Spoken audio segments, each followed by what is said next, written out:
Honestly, Mina, it was a normal Derby d'Italia, wasn't it? I mean, this is the fixture that gave us Giuliano and Ronaldo. It's the fixture that gave us Pierluigi Collina, who, of course, everyone has in their head as the most reliable, correct referee of all time.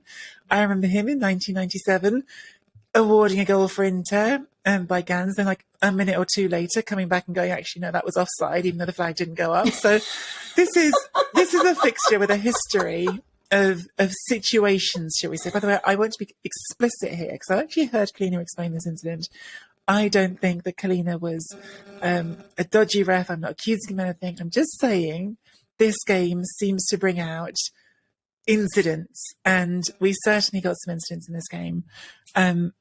Clearly the two, I suppose, well, the penalty given to Inter, then the retake of that penalty was one extraordinary incident. There was a pretty strong penalty appeal for Juventus that didn't get given, and I think the one with Bastoni, where when you see the replays, it does look very much like the foul takes place on the edge of the area on Zakaria instead of outside the area. There have been some incidents in this game. Do I think it was a controversial derby? Yes. Do I think it was a fun derby to watch? Yes. Do I understand if supporters of one team are a little bit annoyed? Yes. Do I think that supporters of one team are going to be annoyed? Whatever happened, yes. And do I think that Irati, the referee, was a bit all over the place? Also, we'll give it one more yes, because I don't think it was just those decisions either. And I think that for me, it's really not a case of, as Adrien Rabiot sought to tell it, 12 players against 11, because frankly, amongst other things, Adrien Rabiot with another referee could have been sent off. So I think there were decisions that were given that weren't. So both teams probably lucky to finish the game on 11 players at all, in my opinion. Yeah, absolutely agree with you. I think, the way that it was done looks very inept. What I thought was so interesting about this game is that it started out with people calling it a random concert. There wasn't a random concert. Oh, God, yeah. There was two singers that opened the Derby d'Italia, and one of them is Ukrainian. And this is all an initiative asking for peace, obviously, with what's happening in the situation in Ukraine. And it was very emotional, and the likes of Chesney had tears in their eyes as they were listening to the two wonderful singers singing Imagine. It was all about peace and love, and then the game starts, and there's no peace and love. Not even a tiny bit. Not even a tiny bit. There's nothing better than the meme of Allegri taking off his jacket and throwing it in madness. And Inzaghi losing his voice yet again. It was, on a dramatic level, the very best of Serie A you want to watch, Were there controversial elements? It started with, for me, and I'm just going to tell you the meme sides of it, because I really do enjoy these things. It's when Locatelli had to have a bandage around his head, and everyone's like, oh my God, he's like a proper Juventino, like a Chiellini copy with the bandage around his head. And I really felt in that moment, the Lion King Simba moment, but for me, it was also the Modern Family where Cameron presents his adopted child, the new Juventus king was Locatelli.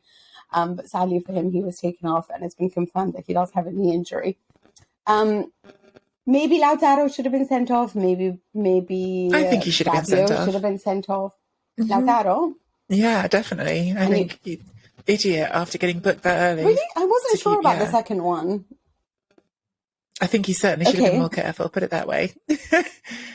What about Rabiot? So you think both of them or not? Let's see you with the referee. Let's have some fun with this. I suppose in some ways, I would say that I thought that at least it was consistent, because I think if one of them should have gone, both of them probably should have gone.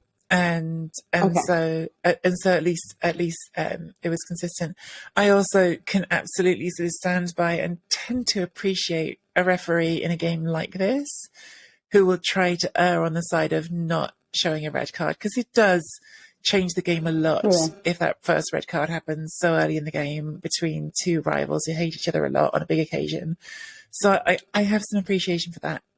Taking a step back, do I think the decisions merited a second yellow? Yeah, I think they both could have gone, honestly, but that's different to whether or not I think it was conducive to a better game of football that they didn't go off. And sometimes, even though it's not officially in the laws of the game, that's what I want referees to do. Selfishly. Yeah. If people had also spoken about, maybe Juventus fan had also asked me lots of questions about whether or not I thought Skriniar should have been sent off.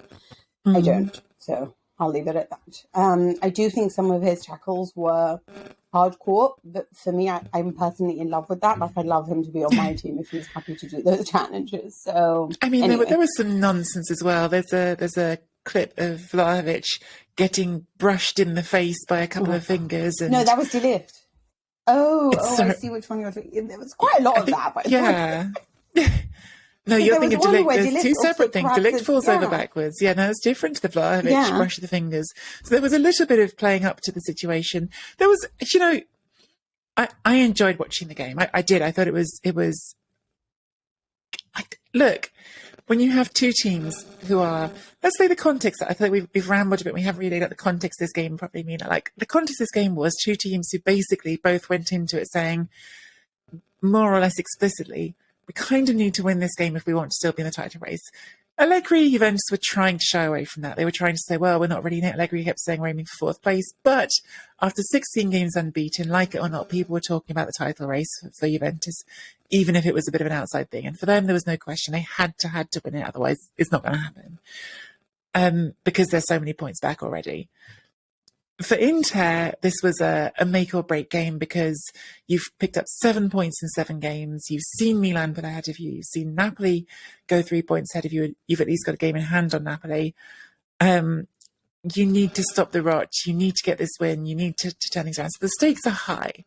And when the stakes are high late in a season between two teams who historically don't like each other, I'm here for a bit of needle, Mina. I don't know about you, but I want it to be bad-tempered.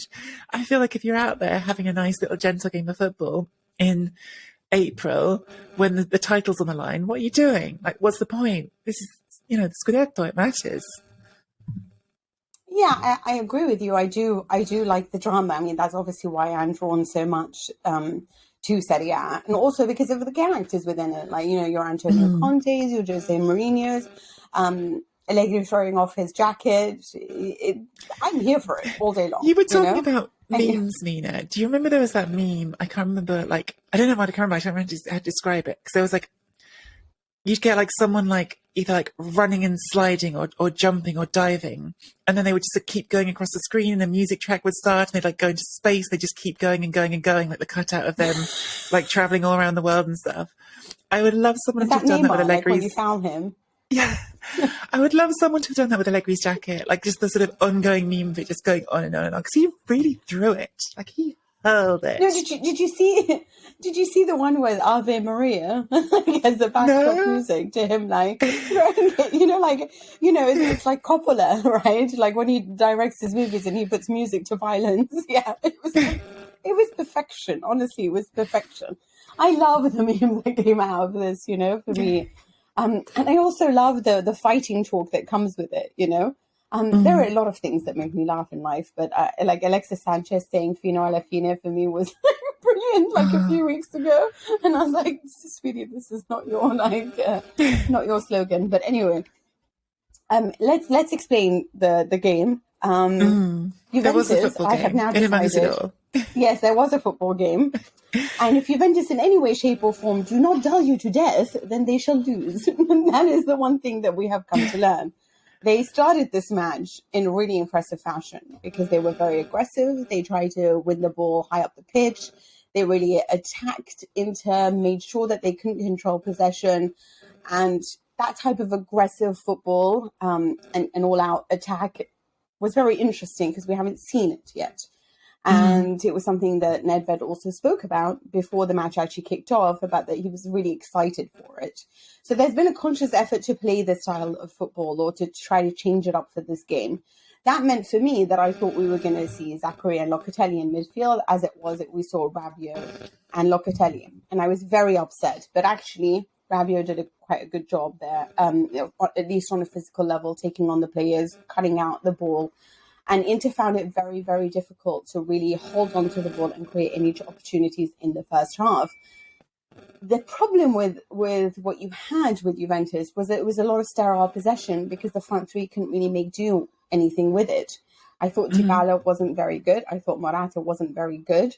I thought they were good in the sense of like on a tactical level and trying to help the team in winning the ball back or trying to get it out of Inter's clutches. But in actual, the desire to convert this into genuine opportunities and to help out Vlahovic, they didn't do a great job.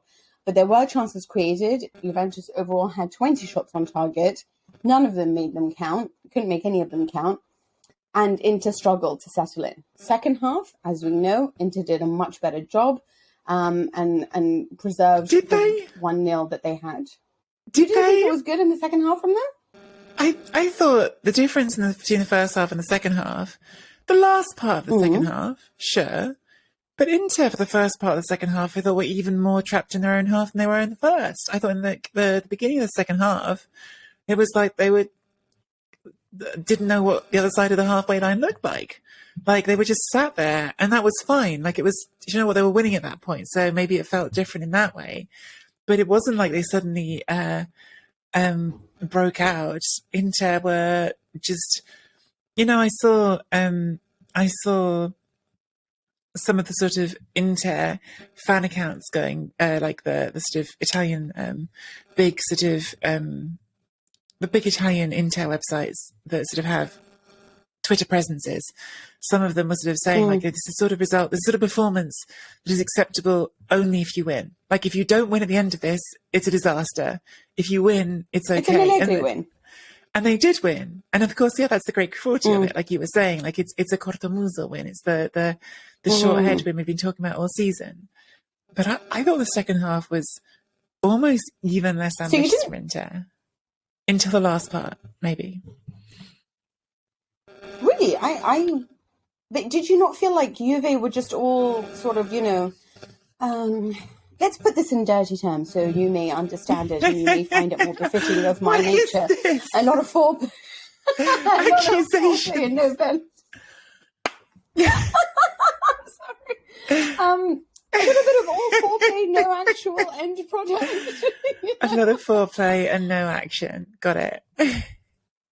Didn't I kind of just feel a bit like it was just, I was watching the game and in my head I was like, should I play a game on my iPad? Because in my head I was like, we're not going to get anywhere. Like I couldn't see it felt a lot like the Villarreal game. It really did, except that I thought there was more action in this. I thought it was more exciting than it was against Villarreal, because there you really did feel like the defending was top-notch. Whereas on this level, I thought Skriniar was top-notch. But I don't know, I just kind of needed somebody to do more of what Zakaria did. If you wanted some level of interest, I just felt like, come on, there's Morata, there's Dybala, like, do something. And I feel like Vlahovic sometimes wants to strike the ball when it's like perfectly laid down in his feet, and I didn't feel there was enough of this. Yeah, I was disappointed with Juventus. And so maybe I focused more on that than I focused on Inter playing. In many ways, I do agree. It was an intelligent game. They had a 1-0. They didn't need to do anything. So it was about really what Juventus could have done. And this is going to be a psychological boost, but it doesn't take away from the fact that there is something missing from Inter on an attacking level, because both Dzeko and Lautaro Martinez were terrible as well. When you look at all the attackers on the pitch yesterday, I can honestly not point out a single one that I thought had a great game, Maybe I can give an alibi to Vlahovic and say he's new and he's young and whatever it is. But, honestly speaking, you had created a setup that was very attacking for your attackers to do something in Juventus and Allegri, and they still didn't manage it. And there's a part of me that's thinking that's probably why he plays the dull level of football that he does, because I don't know if he can rely on these forwards. So maybe the only way to do it with this Juventus side, until he can build the team he wants to build, is play the way that he has been playing, and that has managed to create 16 useful results for him. So I don't know whether on that level, but I needed a Zakaria. I needed more from that, the dribble down the middle and have a shot, I mean, this is the cruelty of, I mean, from the Juventus side, this is like the sort of the, almost like the cruel gag on Max Allegri, right? Is the Max Allegri, from his, and Allegri, by the way, the official narrative is still basically everything's fine. From his end, this was almost a free hit because top four is all that matters. Atalanta lost earlier in the day. So, you know what? You had this game, you wanted to win it, but you didn't. But you're still in fourth place. You haven't lost any ground. It's, well, Roma are beginning to sneak up. Sorry. Just hit my table. So my audio went wonky there. I'm sorry, listeners. Roma are beginning to sneak up, but overall, Juventus' position in fourth is still pretty solid. But I do think there's something almost sort of mocking in the fact that Allegri, who's come back, who started the season not well, and then has put together this 16-game unbeaten run, largely doing the cortomus, or the keep it just, we're going to play boring, we're going to play tight, but we're going to win games, which to some extent has always been his brand, right? His brand has always been, we're not fancy, we're pragmatic, and we win. But it's also the Juve brand. Yeah, exactly. It's always been, it's the Boniperti line. Winning's not important, it's the only thing that counts. But the finally reaching this point where he tries to show a bit of confidence, where he tries to say, all right, let's try and play some better football.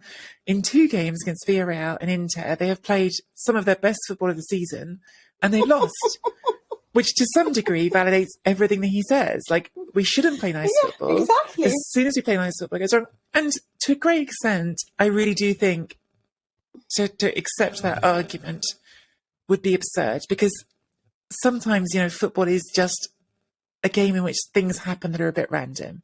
And in this game, for instance, I do think Juventus could be better at the sharp end, but still, Chiellini hits the crossbar when it's easier to put the ball in the net. Now, I think it might have been a free kick if he'd scored, because I think he definitely shoved Handanovic, but nevertheless, should have put the ball in the net. Zakaria hits the post. They should have had a penalty. There were chances to score in this game. It just didn't happen.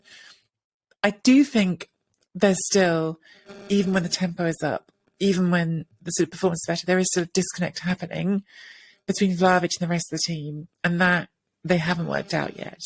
It's partly to the credit of Milan Skriniar, who I thought was mostly brilliant in this game, but Vlahovic was essentially minimised for the whole game, other than a shot inside the first minute, which seems to be a thing with him, by the way. Like, he seems to get shots off at the start of games really quickly. I don't know how that always happens.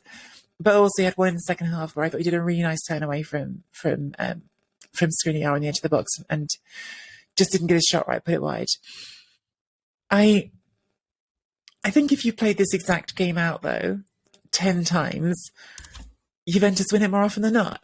That's what I think. And so sometimes football just happens, right? Sometimes you get a penalty against you and it gets called back because one of your players encroached after the penalty was saved and there was a foul on the follow-up, and it's football. Whether or not Juventus are fixed, big open question. Whether or not Allegri deserves all the time that Pirlo didn't get, which he's going to get because he's going to be there next season unless something really crazy happens this last season. Bigger question for another day, maybe. But I don't think that this game in itself, I want to draw like the sort of big conclusion that Juventus play better football and lose. On Inter's side, conversely, or maybe not even conversely, maybe similarly, I look at this game and go, okay, it's really good. And you get a great lift from this because you got a win that you desperately needed. It's the first time they've won away to Juventus in nearly 10 years, since Stramaccioni in 2012. That's huge. It's huge. And they've played Juventus 3 times this season. They haven't lost any of them. They beat them in Supercoppa. They drew them at home. But do I think that Inter's problems up front are suddenly fixed? No. I saw someone sort of making the quip that the sort of change between taking off Lautaro and bringing on Correa is a straight swap rather than a tactical change, because it's taking off no one for no one, because nothing's happening, because they don't exist, they don't do anything. I mean, Lautaro, other than kicking someone in the head accidentally, what did he contribute? I know. I look forward to having. It feels like that a lot. I look forward to seeing Dybala there too. Well, I mean, that's, probably on the cards. Although I saw an interesting piece of gossip this week, which was the suggestion that all this talk of Marotta keeping an eye on Juventus players coming out of contract and being a bit coy about them in his pre-game interviews, is it really Dybala or is it Bernardeschi? Which I'm not sure Juventus fans would be sad to say goodbye to, but let's not forget that even in the last few months, Dejan Kulusevski has gone from being a complete irrelevance at Juventus to being very productive in the Premier League. So players can do very differently in different contexts. Absolutely. I want to talk about just a few things, just to sort of clean house, if you will. Clean house, Mina. Do it. Clean some houses. Do I think that there was a penalty for Zakaria? I don't know. I don't know. I know that it's a lot being said and I can see all the still images, but if you do a still click by click, when the actual contact comes, I can see why it does to me look outside the box. Yeah. When I saw the penalty in slow motion the foul from Alvaro Morata, I did think it was a penalty. But when you see it in normal time, I think maybe it's a little bit harsh. But if you want to give the penalty, you want to give the penalty. And luckily, they had the ability to say, well, De Ligt was encroaching, so we shall retake it.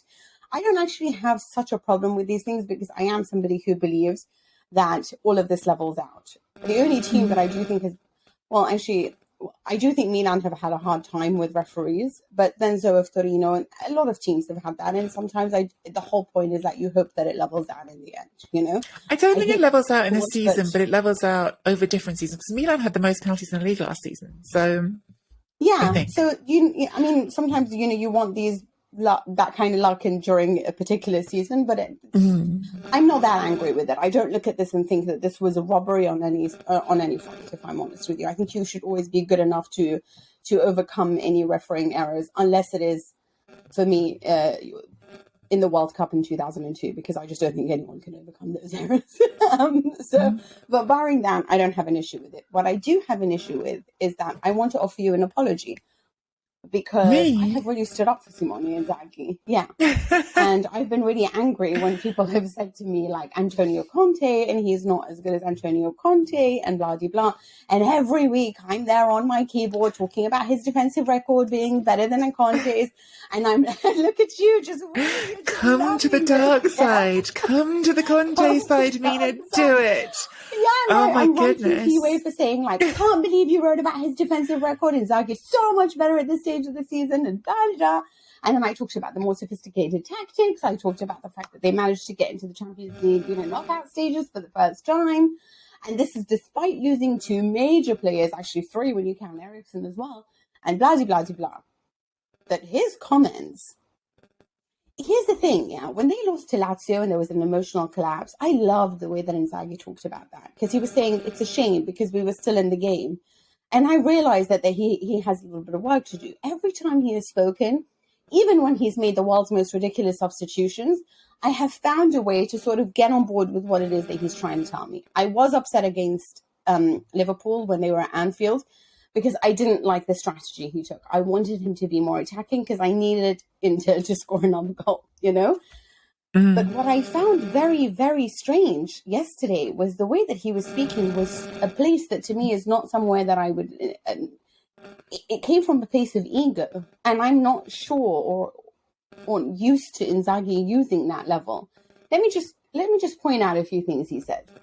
We were missing some important players lately, things people would have talked about for other clubs, whereas for us, they discussed tactics. Are you honestly trying to tell me that the loss of Brozovic is the end-all, really, the be-all and end-all of everything, and you can't manage to overcome that, whereas the likes of Atalanta, who've had no team for pretty much the entire season, yeah, or Napoli, who've had to do without the likes of Osimhen and Anguissa or Koulibaly, or, name whichever player you've named, because they've had so many injuries, or Kayer or Ibrahimovic, or whatever you want to name for Milan. It's been constant. Kalulu to Balotelli, they've had everyone try to play a role in Milan. And you're upset because you didn't have Brozovic for 3 games? Or De Vrij, is that the other one that you're now throwing? And you have supposedly the best bench? This is, for me, very, very strange. And by the way, when we are talking about your tactics, it's not necessarily because of these absences, because here's another thing. These guys were there against Milan. These guys were there against Genoa when your tactics weren't necessarily at the very best and when your attack wasn't necessarily at its very best. I'm not blaming him because I don't necessarily think, again, it's his tactics.